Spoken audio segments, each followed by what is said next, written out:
Bonjour à tous et bienvenue dans Zone Pol, votre nouveau rendez-vous politique en direct du Salon de l'Agriculture.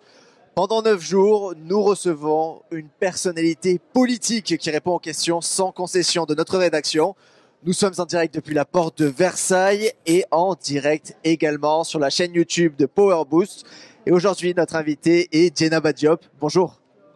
Merci de votre invitation. Vous êtes porte-parole du Parti Socialiste et conseillère régionale d'Île-de-France. Merci d'être avec nous. Avec vous, Djenaba Diop, nous allons revenir sur la situation en Ukraine, 1 an et 1 jour après le début du conflit. Une guerre qui dure et où la menace de la bombe nucléaire plane. Autre sujet très polémique de ce début d'année, la réforme des retraites. Le projet de loi est examiné au Sénat jeudi, après des débats houleux où le report de l'âge de départ n'a même pas été discuté. Cette réforme décriée semble pourtant bien partie pour être votée. Quelle solution pour aider le secteur de l'agriculture, très touché par les conséquences de la guerre en Ukraine et le changement climatique? Vous répondrez à ces questions, Djenaba Diop. Chez vous, à l'émission, réagissez à l'émission avec le hashtag émerger. C'est parti pour ce premier numéro de Zone Pol avec Djenaba Diop en direct du Salon de l'Agriculture. Djenaba Diop, pour débuter cette émission, vous le savez, en France, il y a forcément certaines personnes qui ne vous connaissent pas. Et bien, pour remédier à ce problème, Adrien va faire les présentations. Très bien. Vous allez voir, il est un peu acide comme journaliste. Bonjour Adrien. Bonjour Adrien. Vous êtes d'abord fait connaître en tant qu'élu municipal au Muron en 2008, votre première véritable victoire en politique, et on le verra un peu plus tard, peut-être la dernière. Vous prenez alors les obligations et les prises de position qu'incombe votre rôle. Pourtant, quand on vous demande de choisir entre la NUPES et le Parti Socialiste, vous répondez que vous êtes à la fois de socialiste et NUPES. Très belle prise de position. Vous êtes également porte-parole du Parti Socialiste depuis près de 4 ans. Et la parole, justement, c'est un point important, voire primordial de votre carrière. C'est grâce à Olivier Faure, le premier secrétaire du PS, que vous obtenez ce poste. C'est plus simple quand vous connaissez les gens haut placés. C'est ensuite la dégringolade dans votre carrière. Ça ne se voit peut-être pas comme ça, mais vous respirez la défaite. C'est en tout cas ce qu'ont dû se dire les personnalités politiques pour lesquelles vous avez été porte-parole. En 2021, vous sentez la bonne occasion à la personne d'Audrey Pulvar au régional. Désillusion, malheureusement. La journaliste termine derrière Valérie Pécresse, Jordan Bardella et Julien Bayou. Vous essayez de prendre votre revanche sur la vie l'année suivante. Vous l'avez trouvée, celle qui vous emmènera au sommet, la Ségolène Royal 2.0, la concurrente directe de Marine Le Pen pour la présidentielle, celle qui deviendra la première présidente de l'histoire. Anne Hidalgo, nouvelle défaite encore, et une défaite dans la honte, puisque la maire de Paris fait le pire score de l'histoire du PS, avec 1,75% des voix au premier tour. Même pas de quoi rembourser les frais de campagne, belle humiliation. Enfin, dernièrement, vous avez soutenu un candidat à l'élection du nouveau premier secrétaire du Parti Socialiste, le sortant Olivier Faure, qui vous a offert le poste que vous occupez. Vous êtes une perdante, mais fidèle. Et cette fois, c'est la victoire, ou presque, puisque très rapidement, des soupçons voient le jour sur cette élection, avec notamment des accusations d'irrégularité. Nouvelle crise pour le Parti Socialiste. Vous avez une arme pour faire ressusciter le PS, c'est de s'engager dans un autre parti. Peut-être qu'eux aussi, vous réussirez à les faire couler. Djenaba Diop, je vous laisse répondre. Je vous avais dit, il est un peu acide. Qu'est-ce que vous avez pensé de ce portrait ? Écoutez, en tout cas, ça a le mérite d'être, comment dirais-je, il y a un vrai parti pris, c'est le vôtre. Moi, je suis fidèle à ce que je suis depuis le début, comme vous l'avez dit. Moi, je suis une élue de proximité. Je suis élue dans la ville qui m'a vu naître et grandir, et j'en suis très fière. Oui, je suis au Parti Socialiste, et même quand il fait 2%, moi, je fais pas de l'opportunisme, mais je reste fidèle au Parti Socialiste. Et ça, c'est ma marque de fabrique. Je sais que la loyauté en politique, ça paie pas toujours, mais c'est pas pour ça qu'on s'engage. C'est parce qu'on a des convictions et des valeurs. Donc, je suis très fière d'être socialiste et de l'être resté. On va avancer. Merci beaucoup Djenaba Diop. Merci Adrien Hardy pour ce portrait. 1 an et 1 jour après le début de l'invasion russe en Ukraine, la guerre est toujours là. La France se tient à vos côtés, a affirmé Emmanuel Macron aux Ukrainiens. Mais jusqu'où doit-on aller dans le soutien à Kiev alors que la menace d'une guerre nucléaire continue de grandir? On voit ça avec vous, Axel Rebaud, bonjour. Djenaba Diop, est-ce que vous êtes de l'avis de certains que la Troisième Guerre mondiale a déjà commencé ? Alors, on ne peut pas parler de Troisième Guerre mondiale, mais ce qui est certain, c'est que cela faisait bien longtemps que nous n'avions pas eu ce qu'on appelle une guerre de haute intensité, surtout en Europe. Ça nous rappelle qu'effectivement, la paix est fragile. Et je crois que c'est surtout ici la démocratie et ses valeurs qui sont mises à l'épreuve. Et c'est pour ça qu'il est important de soutenir l'Ukraine, qui vit depuis 1 an dans la terreur et dans l'horreur de la guerre. Il faut continuer ce soutien. On vous entend, Dina Badiop. Il y a quand même plus qu'une guerre, le spectre de la guerre nucléaire qui plane aujourd'hui sur l'Europe. Pour vous, c'est du bluff de la part de Vladimir Poutine ou il faut absolument le prendre au sérieux sur cette question? Alors, je pense qu'il faut prendre au sérieux effectivement cette menace de... Vous savez, l'arme nucléaire, c'est une arme dissuasive, c'est-à-dire que ça permet aux détenteurs de dire à un moment donné, on ne peut pas aller au-delà d'un certain stade dans le conflit parce que il y a un équilibre, comme on dit, de la terreur. Je crois que personne n'a intérêt, et Vladimir Poutine lui-même, à déclencher une guerre nucléaire parce que ça voudrait dire qu'il a perdu sur le terrain toute possibilité de gagner contre l'Ukraine. Ça, c'est la première des choses. Dina Badiop, vous parlez des intérêts de Vladimir Poutine. Il n'a pas intérêt à déclencher une guerre nucléaire, on vous entend, mais cet équilibre de la terreur, il fonctionne lorsque tout le monde agit de manière rationnelle. Est-ce que Vladimir Poutine, vous considérez qu'il est encore rationnel sur ses décisions? Il n'est pas rationnel sur ses décisions, mais il y a quand même des personnes autour de lui qui n'ont pas d'autre choix que d'être rationnels. Et c'est pour ça aussi que l'ONU, enfin les membres des pays internationaux, que ce soit les grandes puissances comme les États-Unis, la France, elles doivent rester rationnelles. C'est pour ça qu'il faut continuer de discuter avec lui, même si c'est compliqué, mais il faut aussi continuer de lui dire que nous ne céderons pas et que l'Ukraine doit retrouver ses frontières souveraines et qu'il n'y aura pas de discussion là-dessus. Mais selon vous, pour l'instant, cette menace, elle n'est pas immédiate, elle vous fait pas peur, cette idée? Non. Moi, elle me fait pas peur. Quand même une forme je de bluff. pense que c'est une forme de, oui, c'est une forme de menace en l'air parce que personne n'a intérêt, même Vladimir Poutine, à déclencher une guerre nucléaire. Mais alors, on a cette question maintenant, Dina Badiop, sur l'intervention et surtout l'aide apportée par la France à l'Ukraine dans cette guerre. On a commencé avec les canons César, maintenant on envoie des chars légers. Aujourd'hui, Emmanuel Macron n'exclut pas d'envoyer des chars lourds Leclerc à l'Ukraine. Est-ce que, selon vous, il faut envoyer des chars lourds Leclerc en Ukraine? Dina Badiop. En tout cas, le Parti socialiste est très clair sur ce sujet, c'est qu'il faut soutenir jusqu'à la victoire l'Ukraine. Et donc, si elle a besoin d'armes lourdes, il faut le faire. Parce qu'il faut protéger les populations. Et puis, en protégeant l'Ukraine, c'est l'Europe qu'on protège. Si on ne met pas un coup d'arrêt à cette invasion, à cette agression de Vladimir Poutine, on sait très bien que ce sera juste le début. Et puis, il faut rappeler aussi que cette guerre en Ukraine, elle n'a pas commencé il y a un an. Si vous posez la question aux Ukrainiens, elle a commencé avec l'annexion de la Crimée. Donc, il faut mettre fin à ces 9 ans, justement, d'agression qui ont justement basculé il y a un an. Et pour cela, il faut donner à l'Ukraine tous les moyens nécessaires. Donc aujourd'hui, le Parti socialiste, vous êtes favorable à l'envoi de chars lourds en Ukraine? D'accord.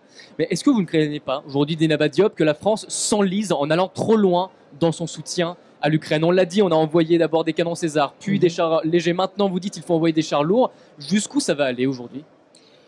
Moi, je pense pas qu'on doit parler d'enlisement. Le problème qu'on a aujourd'hui, c'est comment on défend l'Ukraine et comment on sauve ce peuple. Si on ne sauve pas ce peuple, c'est l'Europe tout entière qui est en danger. Moi, je le dis comme je le pense. Donc, je crois que on est arrivé à un point où il faut prouver par des actes que notre soutien à l'Ukraine est indéfectible. Donc pour vous, ce soutien à l'Ukraine, il doit se faire quoi qu'il en coûte. C'est-à-dire, vous êtes favorable à terme peut-être d'envoyer nos propres hommes sur le terrain? J'espère qu'on n'en arrivera pas là, mais il faudra se poser la question. Mais c'est surtout que c'est une décision qui ne doit pas se prendre simplement au sommet de l'État. Vous savez, nos parlementaires ont demandé encore hier dans une tribune à ce qu'il y ait un débat à l'Assemblée. Moi, je crois que les parlementaires, l'Assemblée nationale, doit être le lieu où on décide de notre stratégie justement pour cette guerre en Ukraine, parce qu'elle dure et que les Françaises et les Français doivent être informés justement de cette stratégie. Et c'est aux parlementaires qui sont leurs représentants de trancher. Alors, Dina Badiop, vous avez dit qu'il faudra à terme se poser la question d'envoyer des hommes. C'est assez grave comme proposition, parce que ça nous mettrait directement en confrontation, donc en guerre ouverte avec la Russie. C'est pas justement la ligne rouge dont on parle depuis le début, qui risquerait de faire basculer le conflit dans une guerre nucléaire? Je vous dis aujourd'hui que nous ne savons pas comment les choses vont évoluer. il faut un débat au Parlement. C'est une décision qui ne peut pas se prendre comme ça. Justement, il faut anticiper toutes les situations. Et pour pouvoir les anticiper, il faut un débat parlementaire. Et à ce moment-là, on saura quelle est la ligne rouge que la France, justement, se donne dans ce conflit ukrainien. Mais justement, vous dites qu'il faudrait un débat au Parlement pour discuter de la guerre en Ukraine aujourd'hui. Quelle proposition, quel débat voudrait mettre sur la table le Parti socialiste? Mais justement, c'est-à-dire, c'est jusqu'où va-t-on? Quels sont les moyens que l'on met à disposition pour l'Ukraine? C'est-à-dire, quelle part aussi de notre budget national? Est-ce qu'on va jusqu'à envoyer des hommes sur place, etc. Moi, je crois que c'est une question fondamentale et il faut qu'elle soit tranchée par le Parlement. Merci beaucoup Dieynaba Diop. On enchaîne sur le sujet suivant. Le projet de réforme des retraites passe jeudi au Sénat. Les débats à l'Assemblée nationale ont été houleux, en particulier entre la majorité et la France insoumise. Entre obstruction et invective, le Parti socialiste, lui, est quant à lui apparu presque inaudible. Dieynaba Diop, la réforme des retraites avec Axel Rebaud. Dieynaba Diop, ce qu'a fait la France insoumise à l'Assemblée nationale, est-ce que vous considérez que ça a rendu service aux Français ? Moi, je crois qu'à partir du moment où vous êtes dans un débat parlementaire où on exprime des idées autres que celles de la majorité, c'est le rôle du Parlement. Les parlementaires, vous savez, ils sont là pour dire qu'une autre réforme des retraites est possible. Et moi, je crois que autre que focaliser sur ce qu'a fait la France insoumise et sur les propositions qu'elle a pu porter, posons-nous la question de savoir pourquoi le gouvernement a choisi comme procédure le 47.1.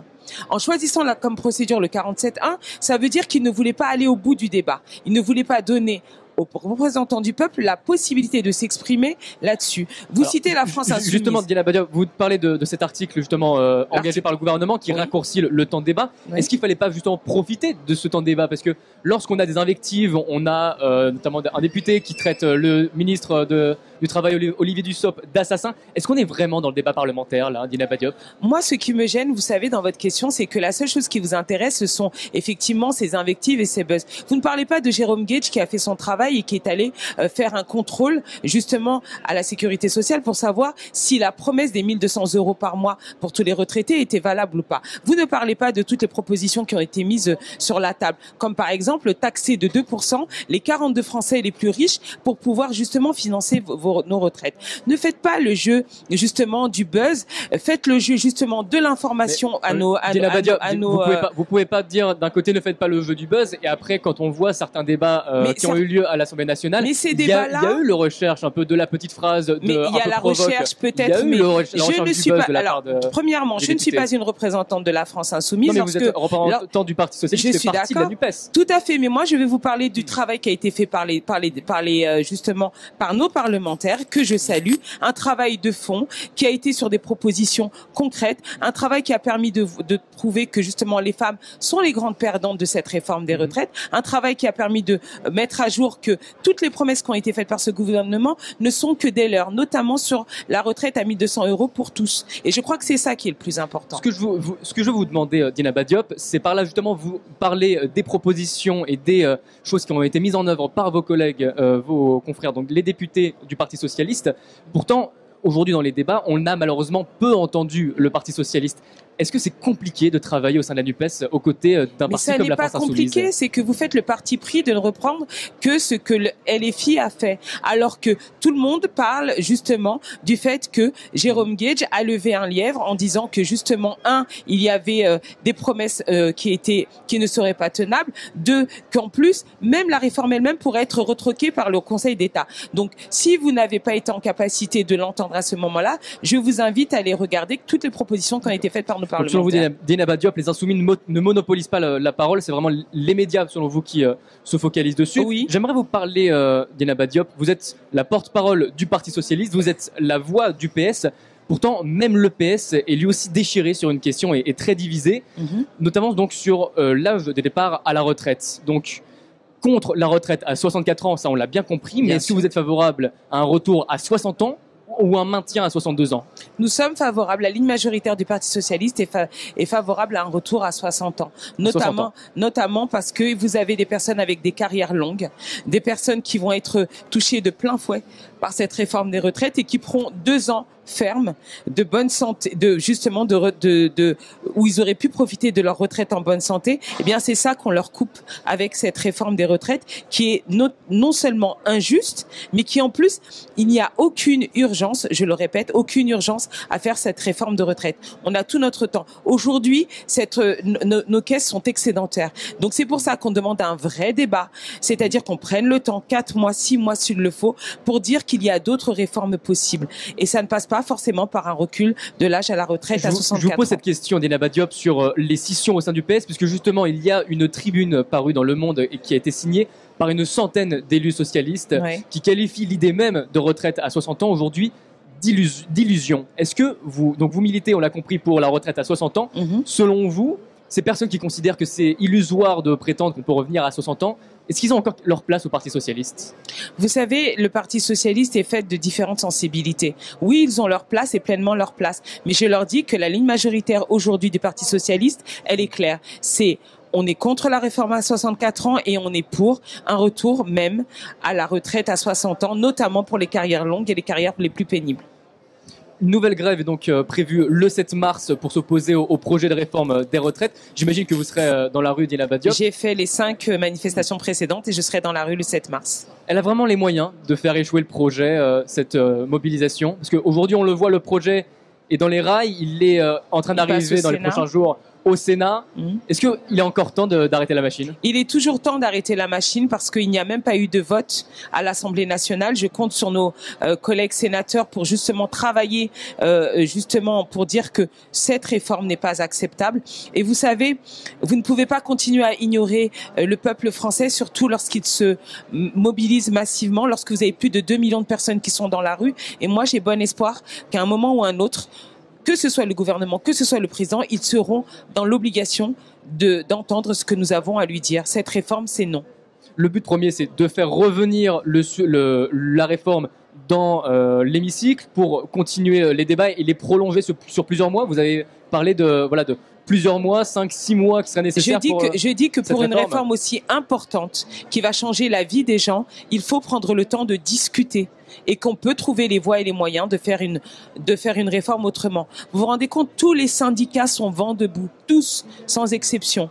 Vous avez une réforme qui fait l'unanimité contre elle. Plus de 90% des actifs sont contre cette réforme. Donc je ne vois pas comment on peut ignorer c'est factuel. Donc, revenons à des débats sereins, que le Parlement justement retrouve sa place et que ce soit un lieu de débat pour trouver une solution ensemble. Qu'est-ce que vous répondez, Dieynaba Diop, en tant que porte-parole du PS, au président de la République, Emmanuel Macron, lorsqu'il dit qu'on ne peut pas ignorer qu'il y a eu des élections il y a quelques mois? Je lui dis qu'il n'a pas été élu pour la réforme de la retraite à 65 ans, que les voix de gauche qui lui ont permis d'être président de la République, elles étaient là pour faire barrage contre l'extrême droite. C'était pas un quitus pour son programme. Donc qu'il ne l'oublie pas. Alors aujourd'hui, Dieynaba Diop, ce projet, on a eu donc un gouvernement qui a changé de discours à plusieurs reprises. D'abord, c'était parce que c'était une réforme plus juste. Ensuite, ça a été pour défendre les femmes. Finalement, on change de discours et on dit maintenant qu'elle est absolument nécessaire. Selon vous, si elle ne profite pas aux femmes, elle ne profite pas aux travailleurs, elle profite à qui, cette réforme? Écoutez, posons-nous la question. À qui ça profite? Sincèrement, on dit qu'on est là pour améliorer le système. Ça profite à aux grandes entreprises qui vont pouvoir justement faire travailler les uns et les autres 2 ans de plus sans verser 1 euro de plus. Et on ne gagnera pas 1 centime de plus. C'est ça le problème. Donc, moi, je dis qu'une réforme qui ne profite pas aux travailleurs, qui n'améliore pas le niveau de retraite des Françaises et des Français, elle est injuste et elle n'est pas nécessaire. Elle doit être tout simplement retirée en l'état actuel du texte. Mais alors, Dieynaba Diop, aujourd'hui, on a ces retraites. Vous voulez les remettre donc à 60 ans avec 48 annuités. 43. On a aussi le minimum des retraites. Vous l'avez dit, il y a eu certaines propositions du gouvernement qui ont été débunkées. Vous avez cité le député socialiste Jérôme Guedj. Avec les 1200 minimum, finalement, ça ne sera pas le cas. J'imagine que c'est une proposition que vous aimeriez pouvoir porter avec un minimum pour les retraites. Oui. Mais est-ce qu'on peut réellement, aujourd'hui, coupler les 60 ans la retraite à 60 ans avec un minimum de 1 200 euros? On le trouve où, cet argent? L'argent, vous le trouvez dans la fraude sociale, c'est 1000 milliards d'euros par an. L'argent, vous le trouvez avec les super fraude ou l'évasion fiscale? L'évasion fiscale. Vous avez par exemple aussi les super profits. Vous avez aussi, je vous l'ai dit, 2% de taxes des plus hauts salaires, des milliardaires. De l'argent, il y en a. Tout simplement, c'est un choix politique. Et moi, je veux qu'on arrête de faire payer toujours les mêmes pour pouvoir financer un système de retraite qui aujourd'hui n'est absolument pas sclérosé et qui est en excédent. Il y a des solutions et moi je veux que tout le monde contribue. Vous savez, le ruissellement qu'on nous avait promis, il n'est jamais arrivé. Alors il est temps qu'il y ait de la vraie redistribution dans notre pays. C'est la base de notre système. Merci beaucoup Axel Rebaud, merci Djenaba Diop. Et on va terminer avec un dernier sujet. Et ce dernier sujet, c'est la situation des agriculteurs qui est toujours plus critique. Entre l'augmentation des prix de l'énergie et des matières premières, les producteurs font difficilement face à l'inflation. Dans le même temps, la France fait face à une période de sécheresse hivernale avec un mois de février historiquement sec. Axel Rebaud. Djenaba Diop, est-ce que vous êtes prête, personnellement, à payer plus cher vos produits pour mieux rémunérer les agriculteurs? Moi, je crois que les Françaises et les Français sont prêts à le faire. La vérité, c'est que de plus en plus, vous avez la multiplication de circuits courts lorsqu'on en a la possibilité. Au Mureau, dans ma ville, on a des paniers. On a aussi la chance d'avoir des agriculteurs qui ont une coopérative qui leur permet justement de vendre directement leurs produits. Moi, je crois que les Françaises et les Français sont prêts à soutenir leurs agriculteurs. Il faut leur donner la possibilité de le faire. Et oui, il faut payer plus, si besoin, les produits pour que nos agriculteurs et nos agricultrices puissent vivre dignement. Djenaba Diop, aujourd'hui, on comprend, il faut que nos agriculteurs, nos producteurs puissent vivre dignement, donc on doit pouvoir payer plus cher les produits.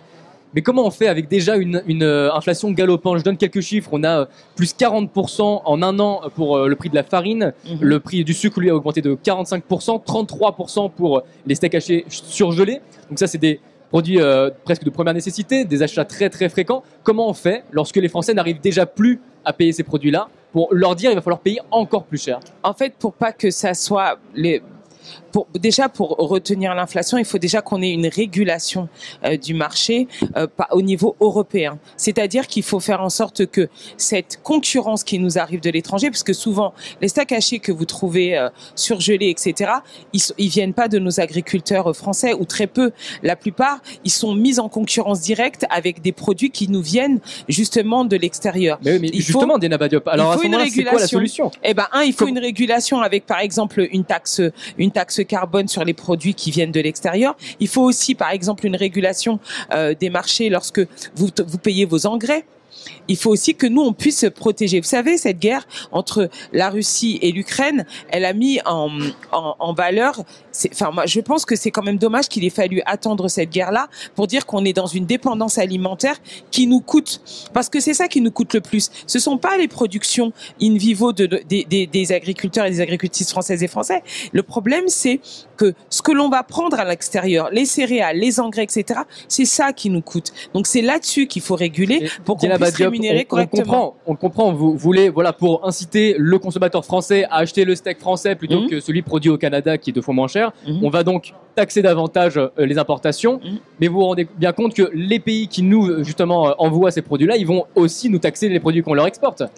Moi, je pense qu'il faut un équilibre et que si déjà on produit de manière beaucoup plus saine chez nous, ce qui est le cas parce que nos agriculteurs et nos agricultrices font beaucoup d'efforts sur le bio, sur justement les engrais, etc. Si nous déjà on est en capacité de les protéger, on sera en capacité justement d'être concurrentiel à l'étranger. Sauf que c'est pas suffisamment le cas. La PAC, par exemple, ne protège pas suffisamment nos agriculteurs et nos agricultrices. Par exemple, nos députés européens, à l'instar d'Éric Andrieux, font des propositions là-dessus au niveau de l'Europe en disant que il faut qu'on soit en capacité de protéger mieux les productions françaises. L'Europe ne protège pas moi, je trouve qu'aujourd'hui, elles ne sont pas assez protégées par la PAC et qu'il faut des vraies solutions pour qu'on ne soit pas à la merci des concurrences. Alors justement, on parle donc de l'inflation avec les engrais, le gasoil, les aliments pour nourrir les animaux. Les charges pèsent toujours plus sur les agriculteurs. Qu'est-ce qu'on propose aujourd'hui au Parti socialiste à l'échelle européenne et nationale pour protéger davantage les agriculteurs? Eh bien, par exemple, que le stockage, il soit un stockage public et ce soit pas du stockage privé. Et que du coup, nous, on soit en capacité de faire ce stockage sur les engrais ou sur les céréales pour qu'on puisse travailler directement avec les producteurs et qu'ils ne soient pas obligés d'être... parce que le marché aujourd'hui, il est subi... En fait, il est soumis au dumping. Il y a du dumping économique qui fait que de toute façon, des gens spéculent sur le prix de ces matières premières. Si on a un stockage alimentaire public qui nous est propre, on pourra réguler le prix et on pourra faire en sorte que nos agriculteurs et nos agricultrices ne subissent pas de plein fouet. On pourra faire justement une sorte de barrage pour justement les protéger. C'est ce genre de solution qu'il nous faut mettre en place à l'avenir, comme par exemple on l'a vu sur l'histoire de l'énergie. Qu'est-ce qui nous coûte? C'est parce que on est trop dépendant du gaz extérieur, notamment du gaz russe, etc. Donc il faut accélérer la transition vers des énergies qui sont des énergies renouvelables et que l'on peut réguler. C'est de ça que nous parlons aujourd'hui. Pour vous, il faut les énergies non renouvelables pour davantage d'énergie. Oui. D'accord. Et pourtant, enfin, toutes les études le montrent aujourd'hui, les énergies renouvelables, souvent aussi intermittentes, on pense à l'énergie solaire, l'énergie éolienne, c'est des énergies qui ne produisent que très peu par rapport à quelque chose comme le nucléaire, par exemple. Mais parce que nous n'avons pas été en capacité d'entamer ce qu'on appelle une véritable bifurcation énergétique et que la transition énergétique, elle est toujours... Enfin, je vous rappelle qu'on est dans un gouvernement qui... La bifurcation énergétique, l'Allemagne l'a fait. Et pourtant, on le voit aujourd'hui, il repose essentiellement sur le charbon. On ne peut pas dire que ça soit une énergie...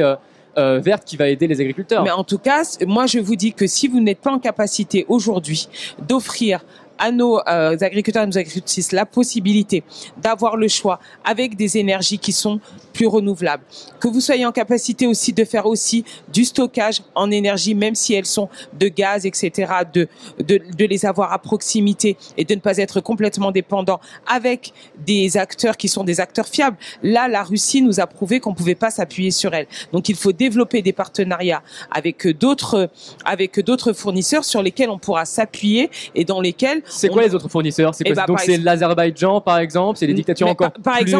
exemple, vous avez l'Algérie, vous avez le Sénégal aussi, qui va avoir aussi... Mais donc, on se place quand même en position de dépendance à ce moment-là. Mais vous êtes en des positions de dépendance, mais avec aussi des solutions avec des pays avec lesquels vous n'êtes pas dans des stratégies géopolitiques qui sont divergentes, notamment... Pour l'instant, en tout cas. Donc, en tout cas, aujourd'hui... C'est quand même un pari sur l'avenir. C'est un pari sur l'avenir, mais vous savez, vous ne pouvez jamais être sûr de la personne avec laquelle vous êtes en train de négocier, surtout au niveau mondial. Mais je crois qu'il faut, diversifier. Deux, il faut s'assurer qu'on est en capacité d'être en indépendance, notamment alimentaire. Et ensuite, on pourra aider correctement nos agriculteurs et nos agricultrices. Donc, la souveraineté énergétique avec, par exemple, le nucléaire qui est proposé par... notamment le Parti communiste ou la majorité présidentielle, c'est pas une solution pour. Ça sera de toute façon une phase transitionnelle. On peut pas faire sans. Mais à terme, il va falloir trouver d'autres solutions parce qu'on sait très bien que on n'y arrivera pas avec seulement du nucléaire. Pour revenir sur les agriculteurs rapidement, Dina Diop, vous dites voilà, il faudrait réguler les prix, réguler le marché. Est-ce qu'il faut aussi aller jusqu'à des nationalisations? Bien sûr. Vous savez vous savez que on a demandé par exemple sur l'énergie, Philippe Brun, notre collègue, a demandé la nationalisation d'EDF pour que justement on puisse être en capacité sur l'énergie. On a vu comment les cours se sont envolés. C'est aussi une des protections que l'on peut apporter à nos agriculteurs et nos agricultrices. Sur la sécheresse, maintenant, Dina Diop, on a vu la France est aujourd'hui en état d'alerte. Ça fait plus d'un mois qu'il n'y a pas eu de pluie, très rapidement. Est-ce qu'il faut accepter pour les Français donc des coupures d'eau ponctuelles pour économiser cette ressource? Très rapidement. Lorsqu'il s'agit d'une utilisation qui n'est pas une utilisation, comment dirais-je, utilisation de besoin, oui, il faut le faire. C'est-à-dire qu'il faut, par exemple, pour les piscines, pour des choses comme ça, où ça n'est pas du tout, c'est secondaire, il faut le faire. Parce qu'il faut préserver nos ressources en eau. Merci Axel Rebaud, merci Dina Diop.